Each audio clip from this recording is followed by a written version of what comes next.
What I will do then is I will introduce our speaker, which I'm very pleased to have with us again.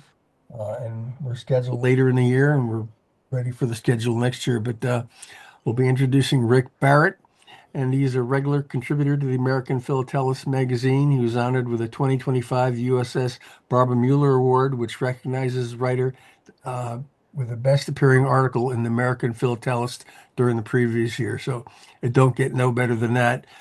This year he got two more awards from AP, APS, AP Magazine.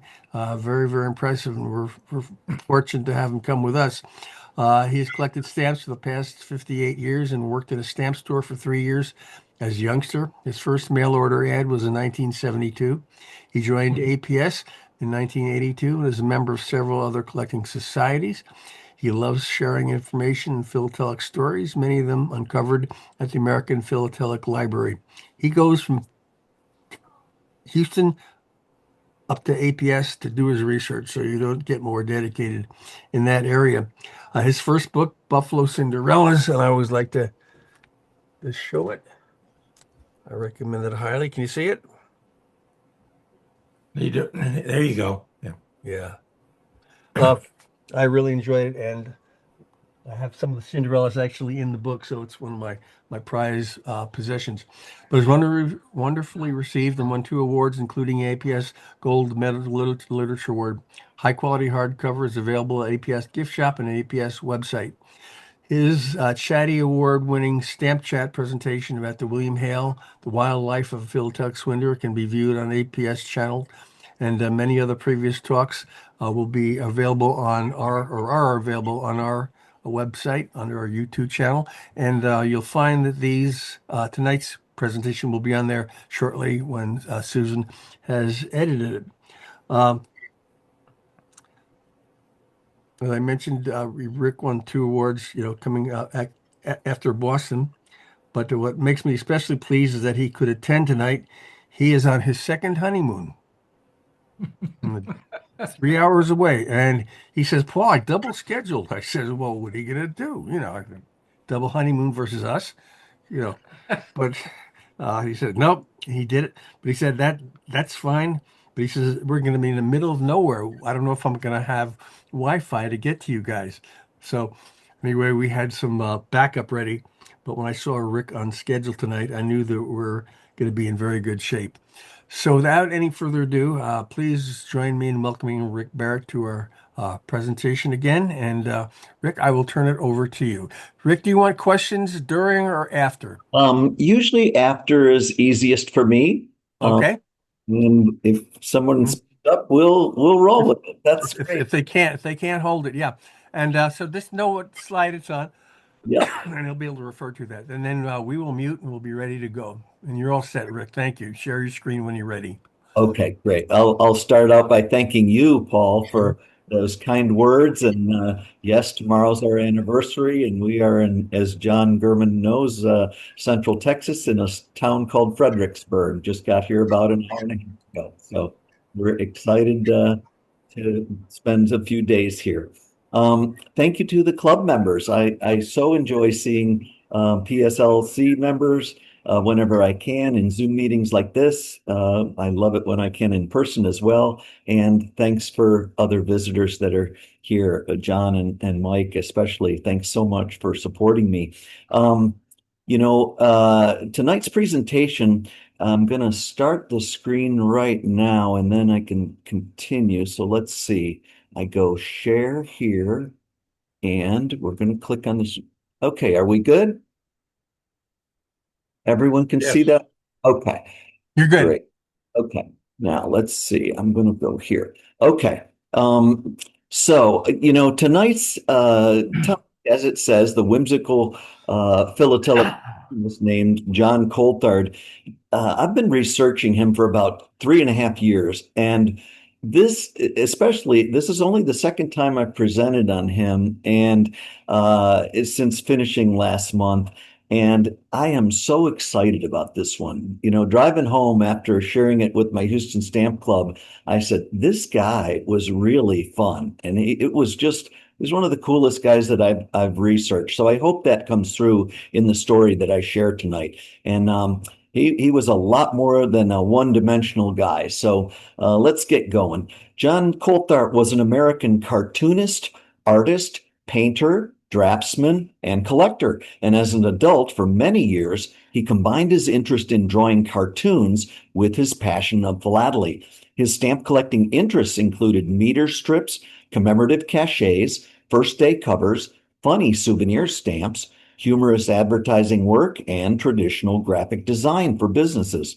One thing I'd like to mention here is that John Coulthard was so active in a number of areas that my timeline may jump around a little bit, especially during the 1930s. And I really think the story flows better this way, and you can decide if it makes good sense. So, all right, let's move on. And how did I get interested in John Coulthard? Well, 4 years ago, I saw some charming artwork on the front covers of several small, colorful collector's handbooks circulated by a stamp dealer in Pennsylvania. Many of you may know his name was Elmer Long. I had never heard that name before at the time, and I began learning about him so I could write his story and prepare a presentation on Mr. Long. And actually, my hope is that I can do a talk on him in about a year and a half. And after a couple years, the more I got into Elmer Long, the more interested I became in John Coulthard, the artist, and his work.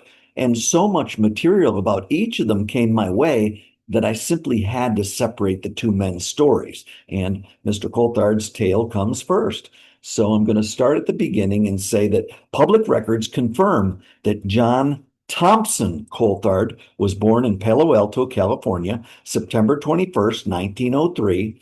And in 1911, he and his family moved 90 miles east to Modesto, and John would remain tied to that community for the rest of his life. Now, our subject's father was named John Thomas Coulthard, and his mother's name was Elsie. And there's a lot of references to the John Coulthard that I'm going to speak about tonight that suggest his middle name was Thomas, but actually his middle name was Thompson, and his dad was Thomas. Anyway, he had two sisters, Elva, who was 12 years older, and Lois, who was 3 years his junior. And here's a couple of pictures of little sister Lois and her big brother. John was 5 years and 6 years old at the time of these photos. And a 1939 Philatelic bio noted that John began collecting stamps in 1909 when he was 6 because they looked pretty. And his first stamp was a Malay tiger, possibly one of these. Well, 5 years later, he learned the existence of stamp albums to put them in because before that, he kept all his stamps in an old chocolate box. And by the way, here's a couple more photos of young John with his sisters, and he would have been 8 and 10 years old here. He was a really big boy, actually. And we're going to fast forward another 8 years, and several milestones occurred in the young man's life. Stamps fascinated John Coulthard, and all during high school, he spent as much spare time as he could swapping stamps with his buddies.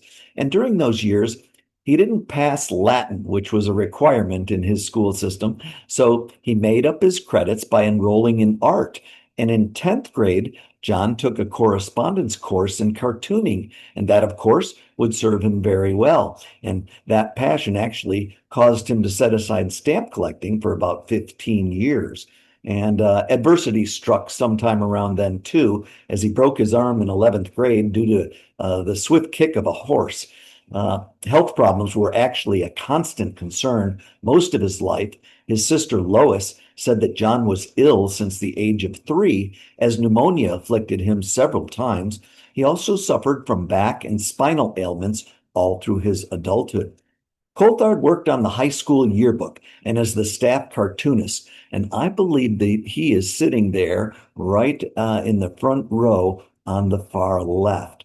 And John would contribute to the Sycamore yearbook while still in high school, as well as for several years afterwards as an alum.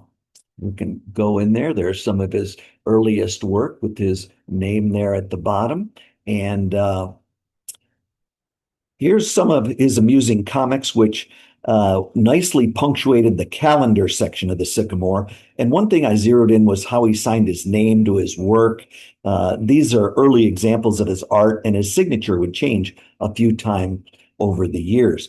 This full page of cartoons was in the jokes section of the yearbook, and it shows that John could not only draw, but also provided tongue-in-cheek, witty captions as well.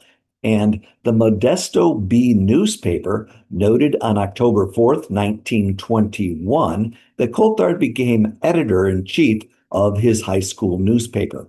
Just over 8 months later, John finished high school, and here's his senior photo. His graduation was at the Modesto Theater. John Coulthard was a high school cadet, and in the summer of 1922, after graduating, he attended the Citizens Military Training Camp. John was in the Coast Military at the Presidio in San Francisco from July 6th to August 4th in that summer of 1922. And while there, he made the front page. He's down here in the lower left, and the newspaper caption said that he and his friend were attempting to rush the cooks. And Coulthard excelled, actually, and other things. He finished his stint as a sergeant and followed that up with additional time at the Presidio 3 of his next 4 summers. It was interesting following the young man's growth as I did my research. His personality really came into focus in many ways, and several examples of his work reflected the rebellion of youth. A contribution to his high school publication, though tame by today's standards, was deemed too naughty by a school censor to be printed. At just 19, after his first summer military stint, John's enjoyment of graphic art had grown to such a degree that he wanted to make his living in that arena. And he also read about art history extensively, something that he would enjoy his entire life. About 5 months after his service work, he began to offer his talents commercially. Now, this is the earliest ad that I uncovered, which ran for a couple days in the Modesto Morning Herald in January 1923. He began creating cartoons and did artwork for local dailies, along with some national magazines. And he produced clip art, which one graphic art center in Michigan named Cram Studios sold to retail accounts. One thing that I noticed about John Coulthard was from that age onward, it was apparent that he was connected with his community in several ways. Coulthard enjoyed engaging with newspaper columnists throughout his life. John had a terrific sense of humor and contributed entertaining banter to veteran journalist George Weeks of the Modesto Bee many, many times. Weeks used the pseudonym the Office Cat for his informational and observational and social column. For a couple of years, Coulthard sent in funny comments, simple drawings, and even an intelligence test. And there's numerous examples of John's perky, suggestive poetry finding an outlet in his local newspaper. And I mean dozens and dozens of examples. As far as his drawing talents were concerned, a bigwig at the National Endowment of the Arts said that Coulthard was a rising star, to which John replied, "Yes, I rise every morning." C.N. Landon, who oversaw a staff of NEA artists, reflected that Coulthard was quite a success in what he said was a comparatively new line of work called ad comics. The local News Herald appreciated John's work and hired him to draw thumbnail sketches pertaining to local towns in the area for future use. And during this time, John's work also appeared in a whole bunch of publications, College Comics, Satire Magazine, Judge, College Life, the University of California publication called The Pelican, a Miami University magazine called Hogan's Alley, and in an artist publication out of Kalamazoo, Michigan called Art and Life. John had a record book where he kept track of his income from artwork sales to magazines and other projects, and the ledger reflected that he sent out work nearly every single day. He was a very hardworking guy. Now, for several years after graduating high school, Coulthard contributed drawings to the Sycamore, the yearbook at his alma mater. He was also one of 7 who spoke to the student body in May of 1925. And the purpose of the assembly was to explain the function of various school departments and to promote sales of the yearbook. John had grown into a strapping 6'1" 225-pound fellow who felt a real commitment to service. He was the point man for prospective recruits to apply to the Citizens Military Training Camp, and their focus was to detail responsibilities of American citizenship and to promote patriotism. Coulthard was becoming well known in the graphics world, and his art appeared in the San Francisco Bulletin. Here's a rendition of life in the Citizens Training Camp with the Quartermaster's Training Corps at Fort Scott. Now, he also got work as a courtroom sketch artist for the Modesto Bee. These folks shown here were involved in a lawsuit where a woman sued a business owner for $50,000, claiming that he broke a marriage agreement. Well, a jury found in favor of him, saying that there was insufficient evidence of a binding contract. And John filled out the bodies of a local football team for the sports page there to make that attractive for the readers. And the same local paper noted that Coulthard's work was submitted to American Humor and had won 5th place in a national cartoon contest. So he was becoming very well known. Okay, how many out there remember seeing Ripley's Believe It or Not in their newspapers? It was a very popular feature, and I remember it in my Sunday paper that we got when I was young. The San Francisco Examiner thought so much of Ripley's that they put it on their front page. And in the early 1930s, John was a frequent contributor to Ripley's, usually offering flippant or smart alecky content, which readers enjoyed. And here's a few more examples of Coulthard's work that appeared in the Ripley's columns. He certainly was becoming well known and was recognized for his various skills. And it won't be long before John applied his talents to philately. But first, I want to really stress his civic involvement and sense of duty and goodness. He was comfortable speaking in front of his city council many times in his life. One example was when a poultry plant near his home spewed disturbing smells into the air, and it was not only a quality of life issue for his neighborhood, but it affected property values there as well. So he spoke out about that, as he did other local issues throughout his life. And he felt moved to donate some old newspapers to Modesto Junior College, as their journalism program was starting a collection of old papers. And from literally hundreds of accounts that I uncovered about him, it was obvious that John Coulthard was a decent fellow. And as a young person finding their way, I also found that he had quite a spicy, sometimes lewd streak to him too. But he came from good stock. His folks raised him well. This is a family photo with John, his mom and dad, and 2 sisters. And my guess is that this was taken in late 1929, and it may have been one of the last pictures of them all together, as his father passed away at home in January of 1930. John was 26 at the time. Now, on to stamp collecting. Coulthard enjoyed saving California pre-cancels, especially on 13-cent Harrison stamps. He liked other postmarks as well, and John would later become a member of the Golden Gate Pre-Cancel Society and contribute regularly to their bulletin. One might say that this was the beginning of Coulthard going all in on philately for many years, both as a hobby and as a profession.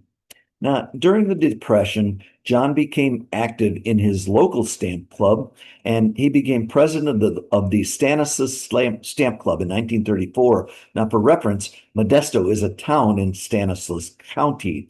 And when his term ended, he served as the club's publicity chairman and their exhibit chairman. Now, this might be a good time to note that Coulthard exhibited or did stamp club presentations on a variety of interests. This is a list of topics that John exhibited or spoke on. The history of the U.S. postal note, which was a form of a postal money order that was discontinued in 1894. He also exhibited on old cancellations, plate varieties, old Ironsides covers, U.S. postal cards, slogan meters, collectible cachets, stamp comics, the manufacture of stamp paper, post office department facing slips, pokebot covers, and metered mail. He also judged philatelic exhibits, and the man was a real jack of all trades in the stamp collecting world. As club president, he was very vocal in the community about the hobby. He did all he could to attract more interest in philately. He wrote numerous letters to the editor at various papers and spoke to civic groups whenever he could about stamp collecting. And John also networked beautifully with local postmasters. He freely shared information that he received from them with collectors in hopes that it would stimulate more interest in philately. His involvement actually spread across a number of areas of the hobby, so let's pick one and share that part of the story next. Now, before his appointment as club president, Coulthard had begun creating commemorative covers for collectors, and John would announce his upcoming offerings two at a time, and his processing fee for those covers was kept at no more than 2 cents per cover, so that items would be accessible to everyone during the economic downturn of the 1930s. The earliest one that I've been able to uncover was this one with an Oleta California cachet. There may be earlier ones than yet, but this is the earliest one that I've found. This is actually a dead post office, or DPO, because this town's name was changed to Fiddletown in August 1932, which got me wondering, well, how then could this cover have an Oleta postmark affixed 7 months later? And I found that the cancellation can be explained by a common occurrence in postal history known as late usage of a postmark device by a postmaster. And John Coulthard then, and for years afterwards, often requested postmasters at small post offices to use old or unusual cancellation devices. Now, he frequently asked postmasters to use red ink when canceling items, and despite these two replies on postcards, every now and then he actually got his wish. And over the years, John produced many other covers and postcards with that exact same image on it in a variety of colors, which have other California mining town postmarks on them. And his Land of Gold covers, as these are called, were actually his most famous self-produced series. And by the way, Fiddletown actually got their own Coulthard cover. This is just one of numerous things that he designed. And for about 10 years, John created hundreds of items, and he printed most of them using linoleum block cuts. The material was cheap and it was easy to cut with a good instrument. There was somewhat of a sameness of design, which also helps make John's work identifiable. As Coulthard became active in a variety of philatelic societies, his name became known across the country, and many collectors became interested in his work and enjoyed acquiring his covers on a regular basis.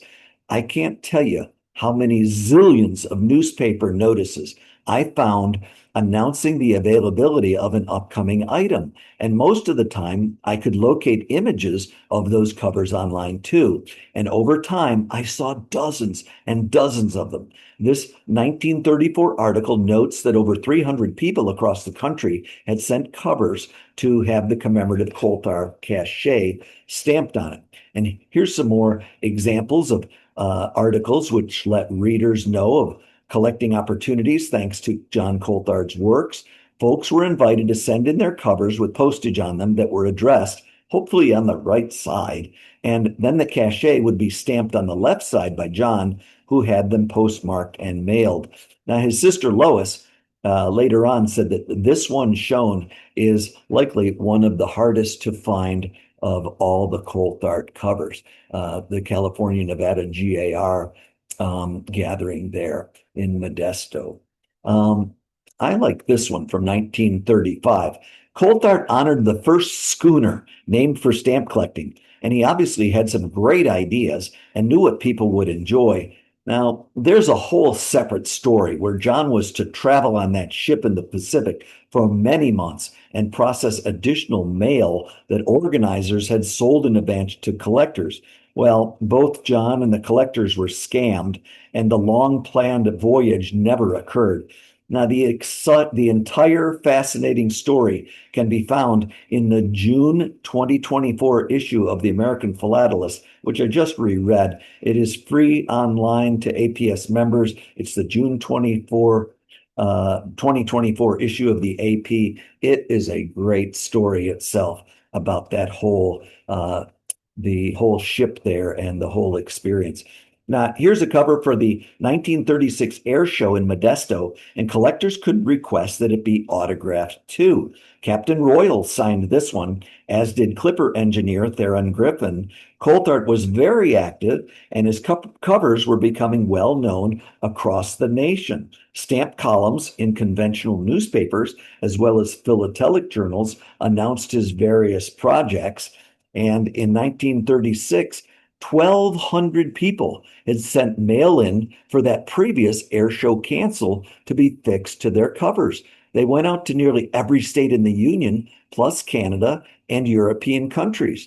At his height, 1,300 was the most that he processed for one cover. It's also very cool that John's work won first place in a nationwide cachet contest. I'm going to take a sip of liquid here. Okay, next is the August 1937 issue of the Air Post Journal reported that the upcoming Modesto Air Show will have two covers available with designs by John Coulthard on them and a different cover color for each day. And what I found admirable was that though he had his own cover business, he regularly gave back to the hobby by processing hundreds of covers for free to collectors for various causes, which was really a fine gesture on his part. This one from 1938 won another first place prize from the American Cover Club. And in the lower left there, when a publication printed in, oops, I'm sorry there, when a publication printed, here we are, an image of a cachet before an event, it seems that interest in those items was understandably even higher. Obviously, if they're printing it, more people knew about it and would write to John for it, right? So he did this for many years, well into the 1940s, yet obviously created postal history into the 1950s as well. John produced cachets for the Stanislaus County Stamp Club for many years until 1959. He designed these because of his love for his old stamp club, which he had previously served in so many ways. And the newest one that I came across is this one from 1956, but apparently he did it for a few more years afterwards. Now, I've just showed you a handful of John's art on cover, and as I put this talk together, I really wanted to try to convey to you how amazingly vast his involvement in our hobby was for several years. So I made this collage, which just shows you a couple dozen covers of the absolutely incredible amount into the hundreds that Coulthard produced or was involved with. I'm going to break up this image into two. This picture shows a lot of naval covers. A lot of these have various USS postmarks on them. John was a member of the Universal Ship Cancellation Society and designed various cachets for Navy personnel too. He was actually the club's chairman of their design committee, which created the cachets. And he also became the cachet chairman of the West Coast Airmail Society of San Francisco. Here's more naval covers, which were shown in the big collage, along with some special town covers with California cachets on them. You can see places like Log Cabin, Diablo, Dutch Flat, Death Valley, California. And these were created during a period when collecting covers postmarked at towns with unusual names was a popular pursuit. And by the mid-1930s, Coulthard had adapted his craft to the economic realities of the Great Depression. And while thousands of artists across the country were directly employed by the Federal Art Project to create public murals and posters, John is best characterized by his independent entrepreneurial efforts and specialized philatelic art. This, by the way, is not Coulthard art, but it's somewhat well known.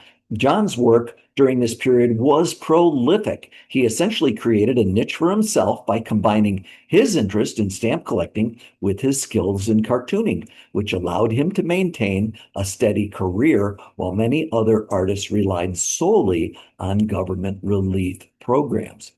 This would probably be a good time to show the variations in the way that John signed his work over the years and how that evolved. The top example, while he was still in high school, was simply his last name with a dash. By 1925, he'd adopted a signature showing Coulthard with the letter T stretched out above his last name. The third example was what he used on some of his cachets in the 1930s, which has a box-shaped C with a line above it. And shortly after that, his iconic signature emerged with Coulthard and a bigger decorative squiggle after it. Finally, as shown on the Elmer Long handbooks at the bottom, John used his last name logo and accented much of his art with a little dog in various poses. The origin of that playful spotted terrier with one black ear and one white ear is not known, though it became a real signature of John's work. Now, his sister Lois later said that he actually didn't like dogs. Because of the great interest in his cachets with unusual town names, the Western stamp collector in the late 1930s, 1938 actually, commissioned John to design a set of 20 poster stamps or souvenir labels, and these became known as Coulthard's Odd Town or Silly Town labels, which today we call Cinderella stamps. They are all imperforate, meaning they have straight edges on all four sides, and they were printed in a variety of bright colors. The novelties were initially sold in blocks of 4, and you could get a full set for only 40 cents.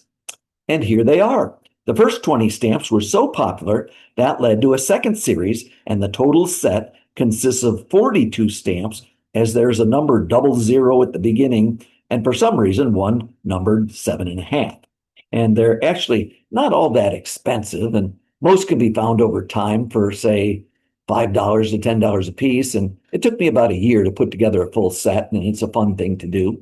And these jovial, silly town collectibles were produced so collectors could put them on covers and send them to specific, oddly named post offices to receive a matching postmark. And some folks try to collect the silly towns on covers, yet a full set of those cannot be had because when the stamps came out, some designs referred to were dead post offices by them. Here's some close-ups of some of them. They've got names like Shaver Lake, California, and Looking Glass, Oregon, and Horse Heaven, Oregon, and Left Hand, Virginia, and Be Good, Virginia. That's my favorite. Pie Town, New Mexico, Painted Town, New York, Social Circle, Georgia, Gasoline, Texas, and I wonder whether John Gurman, our friend, has a cover from there. Ball Ground, Georgia. Here's another Texas one, Bigfoot, Texas, Gulf, Illinois. Here's one more, Stamps, Arkansas, which actually was named for a town founder with the last name Stamps rather than our hobby. And if you'll indulge me here, here's one of the neatest Coulthard items that I have in my collection. It's an uncut sheet with 88 silly town stamps. Definitely a cool find. And for those collecting individual stamps, please know that the cutting of the sheets was not done with any precision or care. So the 4 margins around the images vary widely on most. Okay. Lots of folks like myself gravitated to John's amusing artwork way back then. And you remember those colorful the collector's handbooks at the beginning of the talk? Well, my guess is that Pennsylvania stamp dealer Elmer Long may have connected with John Coulthard because of the Western stamp collector. The artist had been involved with them, not just because of the silly town stamps and the publication that they commissioned, but Coulthard also wrote for the journal, and he designed the numerous eye-catching headers that are seen throughout each issue. I actually just bought about a lot of like 9 of these Western stamp collectors from the 1930s, and they are very cool and show some great Coulthard art. And so somehow around the same time, Elmer Long was advertising extensively in the same publication, and I wonder if their relationship started because of their involvements with the Western stamp collector. Who knows?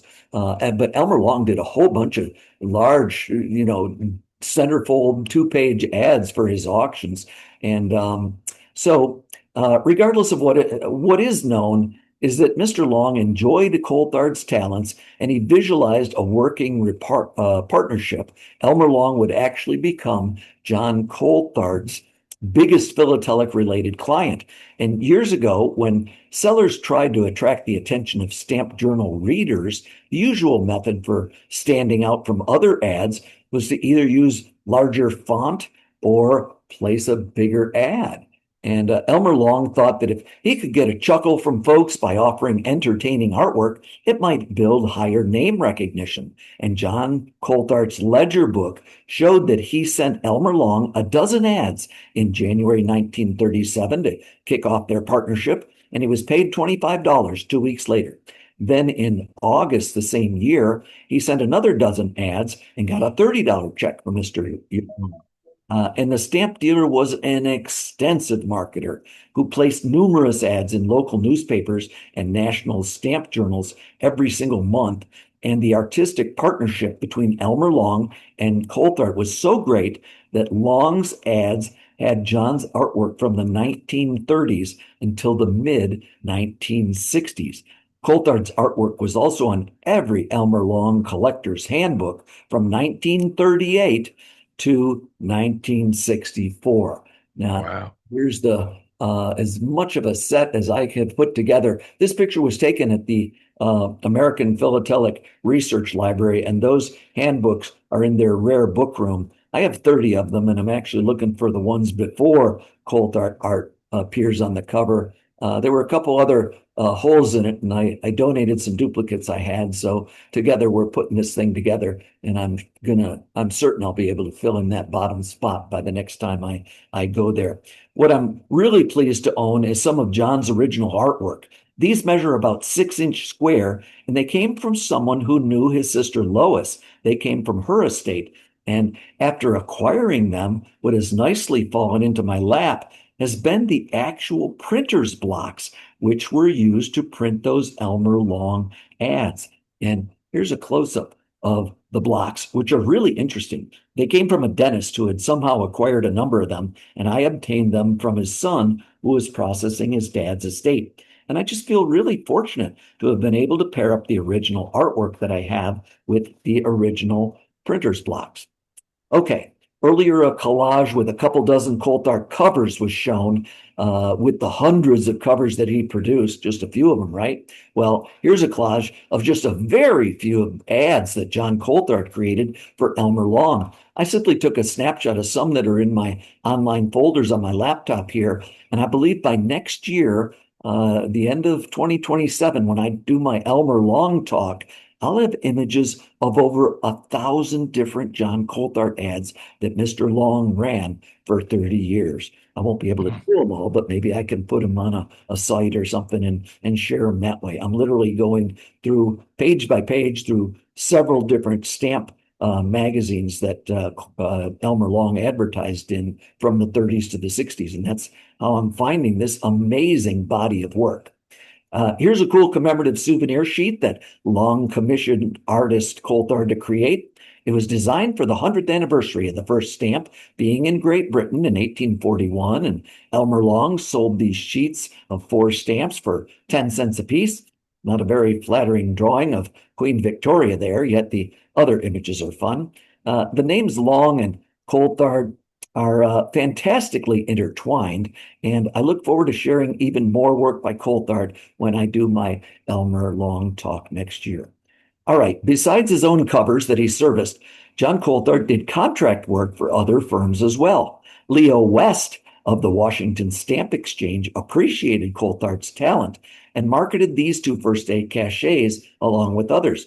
Mr. West said that they would have done more too, yet the company he and his brother owned shifted to black and white engraved first-day cover art and became very wealthy, distributing the extremely popular and well-known Artcraft line. John also freelanced for other major cover producers like Cachet Craft, and I noticed his artwork in several ads that the company ran in stamp journals. Cachet Craft was the name of a line that stamp dealer Frederick Fitz marketed.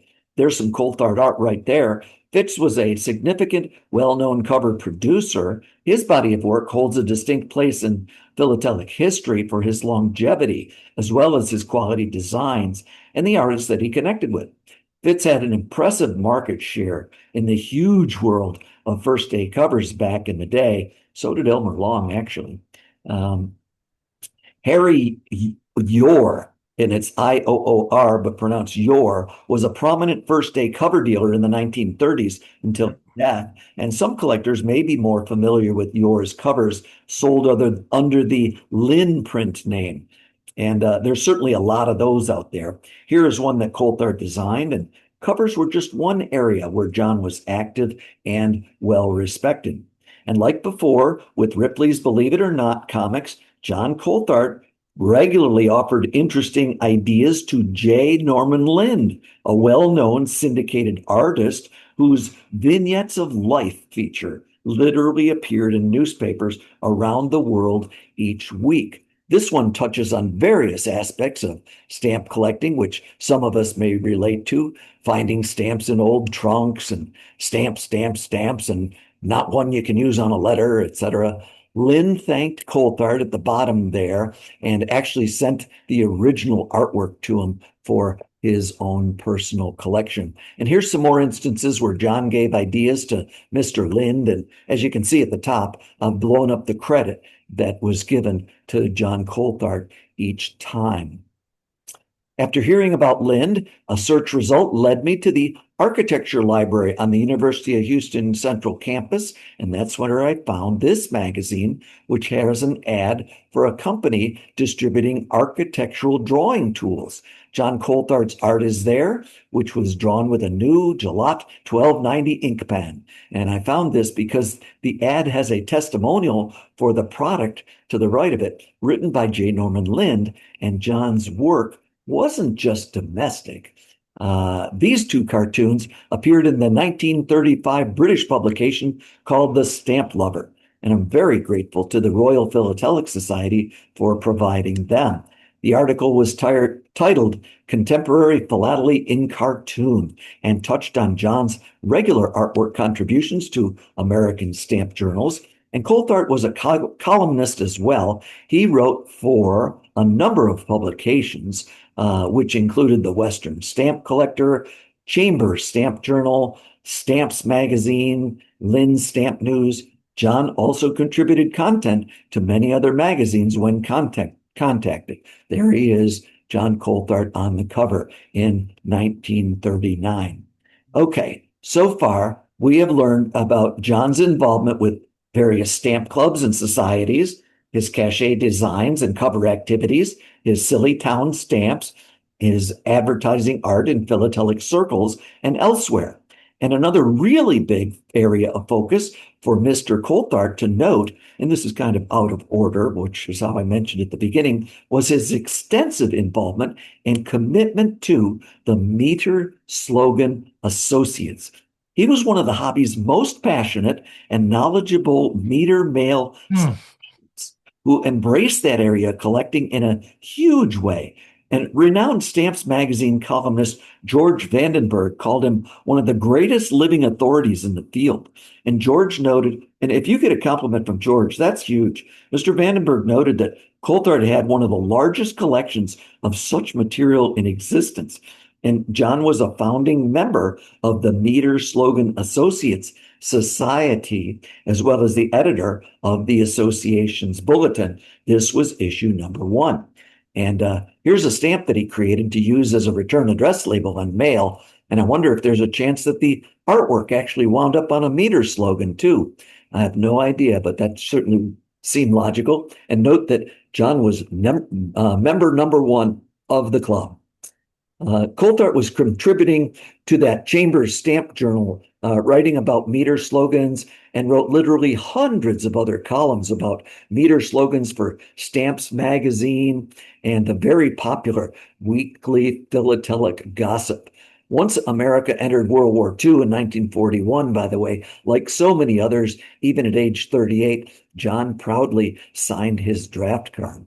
And though he didn't serve, likely due to his lifelong health challenges, John supported the cause and he championed the use of patriotic meter slogans wherever he could. And not just in the philatelic world either. He wrote a nice feature on patriotic meter slogans for a 1942 issue of the American Legion magazine. Stamps readers saw John's ever expanding interest in the field of meter slogans, and he later wrote under the column heading of Philometric Notes. Here is a middle aged fellow, John Coulthard, who was quite consistent in his writing. And in late 1942, John Coulthard moved to Berkeley, California, and took a desk job with the Kaiser shipyards. And as you can see here, that familiar 117 Elm Street address in Modesto changed to his first address in Berkeley.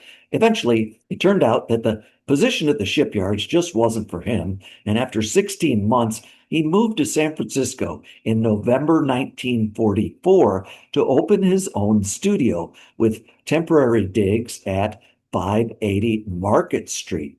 And the following March, he would move to a small yet beautiful penthouse studio in the Mutual Savings Bank building, 704 Market Street, shown here, where he would stay for about 18 years. Now, many in the Bay Area know of celebrated San Francisco Examiner columnist Herb Caen. And Herb Caen visited John Coulthard's studio once. They had always exchanged different things, letters and stuff with each other on a playful basis. And Caen visited Coulthard's studio once and noted that just getting up there was an adventure. You took one of those old cage elevators up 11 flights, probably to around this level, and then you walked up a long flight of iron steps to the right, next to the exposed elevator cables to get to John's studio. And when Caen wrote his best-selling San Francisco book called Baghdad by the Bay, he included a passage about an unannounced visitor to Coulthard's penthouse who simply wanted to enjoy the remarkable view. And all this was noted there in the Modesto Bee. Once he transitioned to the Golden Gate City, Coulthard's philatelic involvement lessened dramatically. Here's his interest in cartooning and traditional art, along with large corporate workload, caused the shift. He had plenty of business from companies wanting art production, which was more lucrative than the stamp collecting world, and John's graphic work attracted accounts such as Standard Oil, Canada Dry, the Beverage Industry News, World Mining Magazine. Here's a cover that he did for a 1949 issue of Hardware World. This came from the rare book room at the New York Public Library. Now, Coulthard never married. His mom died in 1950. John stayed close to his younger sister, Lois, and he did so often throughout his life. The artist offered ideas to other cartoonists, and like Ripley's and Mr. Lind, sometimes he received a mention. In 1960, John had an experience that any collector would say was a once-in-a-lifetime thrill. He bought for $10 two large volumes of etchings at a San Francisco antique store, which were published 157 years beforehand. And inside were a dozen original signed works of Rembrandt from the 1600s.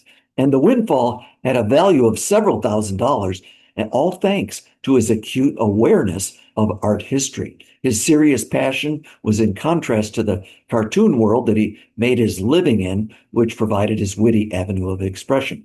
And for some context here, I thought that John's humor and sometimes exaggerated drawings could remind one of another well-known cartoonist of the day, Jimmy Hatlow. His popular They'll Do It Every Time comic was syndicated in newspapers across the country beginning in 1936, and many of Jimmy Hatlow's strips included his thanks and a tip of the hat to on them, like shown here. And at that same time, Coulthard also got ideas from readers who wrote to him.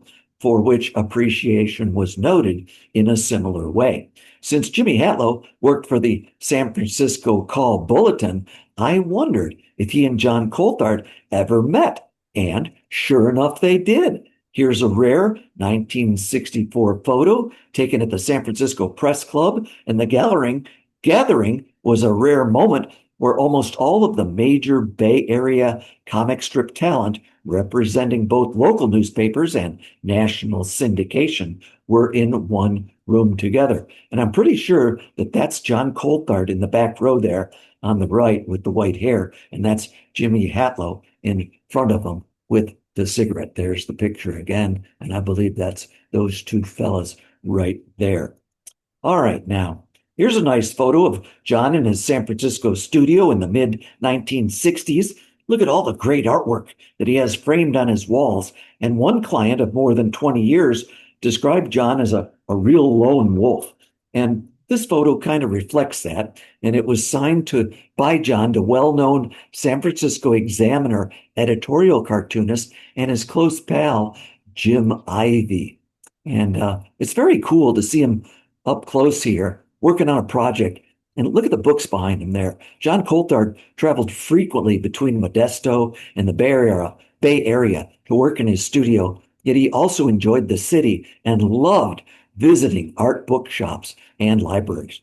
During his life, John Coulthard amassed an astounding library of more than 5,000 volumes on art history and thousands of examples of early cartoon art. And his cartoon collection, which he started in the 1920s, was noted as one of the largest in the world. He was able to build it by trading artwork with numerous other illustrators. And he would write to other cartoonists and say, "Hi, I'm John Coulthard. Here's a postcard with some of my artwork, or a paper with some artwork on it. Could I receive some of yours? I admire you so much." So his cartoon collection just ballooned over decades. And his wishes were that after his death, his collection would be sold to individuals, and that would prevent, in his words, a museum from burying the material in dusty vaults to be dead and never enjoyed again. Now, the artist struggled with a variety of health challenges since he was young, including pneumonia, chronic back issues, as noted. By the late 50s, he was also suffering from frequent chest pain, and John always felt that working was good medicine, and it helped distract him from his discomfort.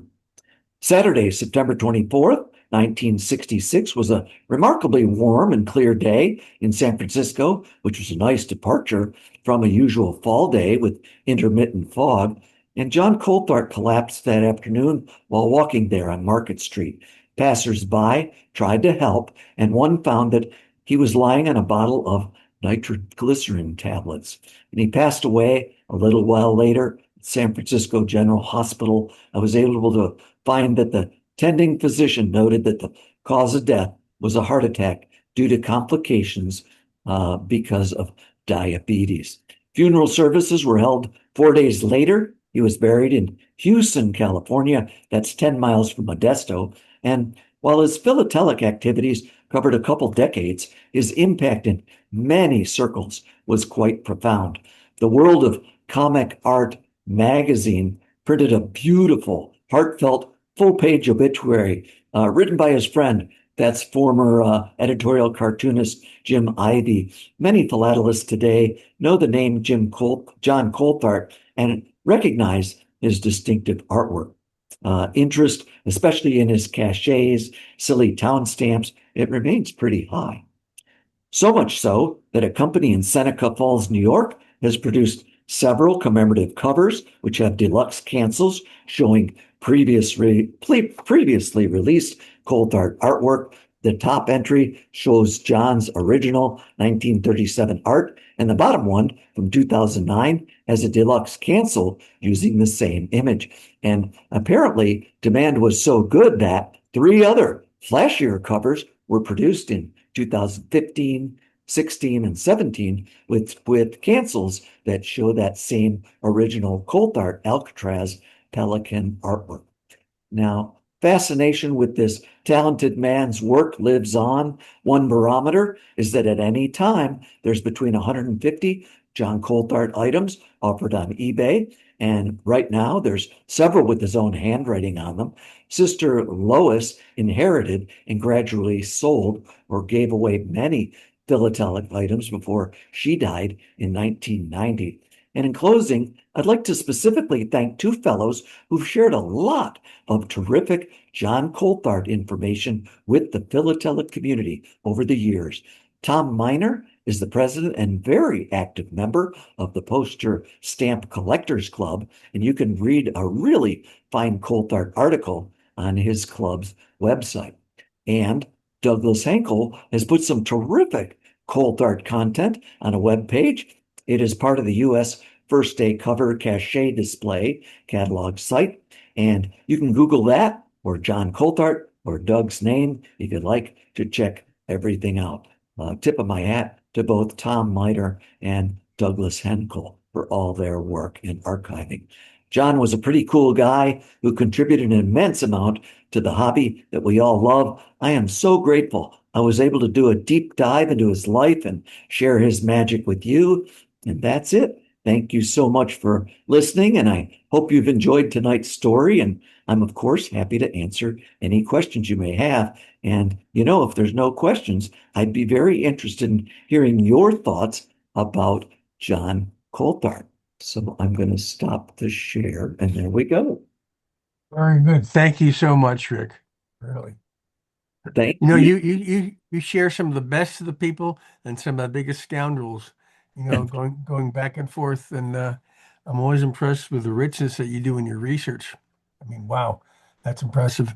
And the background information just adds so much color and richness and depth and all that to the Absolutely. person you're talking about. So thank you. And I'm ready to hear all about Elmer Long. Like tomorrow. But yes. Questions, folks. Hey, Rick, this is One for Lou. me. Go ahead, Lou. I, I say this every time you speak, but your subjects are interesting, but the manner in which you intertwine different aspects of philately, the person's life, times. I'm always amazed, Rick. You have a talent that I wish everybody could see because you always do this amazing job. I read it in your books. It's just a talent, and we are very lucky that you have the time to talk to our club and be part of this. So I thank you from the bottom of my heart. Excellent job. Thank you, Lou. If there weren't people like yourself here in this Zoom meeting, I wouldn't have any other avenue. And I just so am grateful to everyone to be able to receive and hopefully enjoy the stories. Thanks. Yes. Those of us, Lou, those of us who are in the Houston club have the same feeling. So Amazing. Yep. Thank you, John. A philatelic treasure. There's a Of lot cour- of stories to share. I've got three in the works, and Elmer Long has become so big. I was going to do it this November. It'll be next November. Yep. So we'll be rating and belt on our toes. But question on, do you know if he had much of an estate financially? Because I'm thinking, how did he make his money? He looked like did he charge to put a stamp, a cachet on an envelope? They sent him the blank, and then he for a The buck or most, something like that, or yeah, the most he ever charged was 3 cents, and you had to send the cover addressed, hopefully to the right there. So there's hmm affix his cachet, and then you had to make sure your own stamp was on it as well. And he would affix the cachet, and then he would bundle them and send them to the postmasters that he had contacted in advance. hmm So he knew that they would honor the request to cancel them for collectors. Nice. I guess he made a lot of his money commercially with all of the different magazines, as you showed the hardware company and things like that. But very, very impressive man. He was a neat guy. Really, he was a citizen, participating citizen, a writer, contributed to the hobby, collector. Yeah, hard to beat. Yep. Thank you. Thanks. Hey, Rick, uh, Go ahead. the material that you showed in the presentation, Is it yours or is it just like the pictures that you had taken or The So the newspapers are screen captures from newspaper.com. The covers are some of mine, and like when I put together a larger collage of the what are they? The mining covers. There were 7 or 8 that had different towns. When I put that together, I think 3 are mine. There's so many on eBay, and when I was in process, I said, well, I could just buy one of everything, but I'm also buying things from the other fellas that I'm in process now, and I juggle what I can. So, what I really wanted to do was get some that have his own handwriting in or were unique requests of the postmaster. That's why I like those one that came back, said, sorry, we don't, cancel in red. I got a couple of those. So I would say that all the Elmer Long stuff, except for a few of the collector's handbooks in the APRL, that's mine. But yeah, I have much more artwork since I put this together, and I had to make the choice. Do I show the artwork in this talk or do I show it in Elmer Long's talk? So, because it can go in either. It was for him, but that one estate. And the way it came down is, so his items went to Lois, and then Lois was friends with I believe his name is Joe Ward. He's in Central US. He's a collector and he sells a few things on eBay, and we connected. And he said, I acquired a whole bunch from John's estate through Lois. And so he literally sent me 2 boxes of things and said, take pictures if you want to buy anything. And so I bought quite a substantial amount. And there was so much artwork. I was, cutting corners financially, and I sent back some of the artwork, but pretty much everything else I had. That's where I got that uncut sheet. And but the information from Joe was that was the gold. It helped me to, put a human aspect to the talk here. And then he referred me to a couple other people. But after Lois died and it went to him, then it started to get dispersed. And that's about all I know. Yeah. It's interesting how years later us obtain material, you know. Yes. There's always a story behind that. When I was in Boston, a few weeks back for the international, I found a Coulthard stamped cachet cover for $5 that was addressed to Lois. Oh, wow. Who would have thought? $5. Mhm. It was Was fun. it Lois Coulthard or Coulthard or another last name? No, that was her name. Okay. I don't think either of them ever married. Okay. Yeah, because if it was a married name, nobody'd have any clue. Right, Yeah. right. Wow. Nice. Questions, folks? Comments? Rick, do you know I collect first day covers for the overrun countries? Yes. Do you know if Coulthard produced any of those? I don't think I've seen any. You At know, least didn't recognize the artist. Do you know right. if he did any of those? I don't know. What comes Uh, to mind is that I know weren't those 43? 43 and 44. Mhm. Almost all in 43. Yeah. Yeah, that's what I recall, 43, because I'm pretty sure the last association that I have of him doing contract work for the cover companies was 42. Okay. That's the best way I could answer that. Yeah. Okay. My eyes peeled though. Thank you. Thank you. Mhm. So I just missed him, then, is what you're saying, huh? Yeah. Yeah. But he did do a lot of patriotic ones. I will say that Yeah. from, 40 and 41 and 42. Okay. Wow. Thank you again, everyone. Well, very good. Well, If there's no more questions, then we will return you to your beautiful wife and tell her thank you very much from all of us, your gray-haired friends, for the interview, and we wish you the best. And I'll certainly be in touch. And will you send your PowerPoint or whatever to Charlie I if it's ready or? I don't have a PowerPoint, but I kind of rely on Suzanne To sending do it? the recording. Okay. Then you already have it. That's good then. And Yeah. we can use your video, right? Yeah. Good. Okay. And I think we're set then. I just wrote it on a slip of paper, but I will email Paul the focus of my November talk. I'm all set with it. Good. Okay. We have the dates ready to go. Well, thank you so much. We really appreciate it. Thanks, Yep. You've been everybody. the best. Right. Bye.